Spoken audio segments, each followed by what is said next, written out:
మన జీవితం ఎవరి కంట్రోల్లో ఉండాలి? దేవుడి కంట్రోల్లో ఉండాలి. చాలా మట్టుగా మన జీవితం మన కంట్రోల్లో తీసుకోవడానికి ప్రయత్నిస్తాం, మనం పరిగెత్తడానికి ప్రయత్నిస్తాం, మనం యోచన చేయడానికి ప్రయత్నిస్తాం. జాగ్రత్త కలిగించండి. యువర్ ప్రయత్నం దేవుని చిత్తంలో లేకుండా ఉంటే నువ్వు రక్తము కార్చిన నీ జీవితంలో ఆ పనిని చూడలేవు, ఆ పని నీ జీవితంలో సాధకం కాదు. ఆమేన్, ఆమేన్, ఆమేన్. నువ్వు ఎంత పరిగెత్తినా there is a U-turn, you need to come back. పరిగెత్తేటప్పుడు బాగానే ఉంటుంది, పరిగెత్తేటప్పుడు చక్కగానే ఉంటుంది, నువ్వు ప్రోగ్రెస్ అవుతున్నట్టుగానే ఉంటుంది, నీకు అన్ని అనుకూలంగానే ఉంటాయి.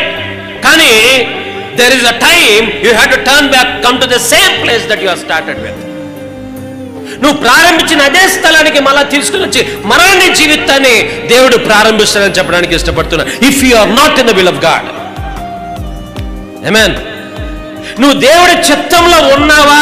నీ జీవితంలో దేవుని చిత్తం అనేది నీ జీవితంలో ఉందా? భయం ఉందా? భక్తి అని చెప్పి మన జీవితంలో మనము యోచన చేయాల్సినటువంటి అవసరం ఉంది. యోసేపు తన జీవితంలో దేవుడికి నమ్మకంగా ఉన్నాడు కాబట్టి God always was with Joseph. యోసేపుతో దేవుడు తోడైనాడు. కారణం ఏంటంటే యోసేపు దేవునితో ఎల్లప్పుడూ తన జీవితంలో దేవునికి నమ్మకంగా దేవుని పైన ఆధారపడి జీవిస్తున్నటువంటి వ్యక్తిగా ఉన్నాడు.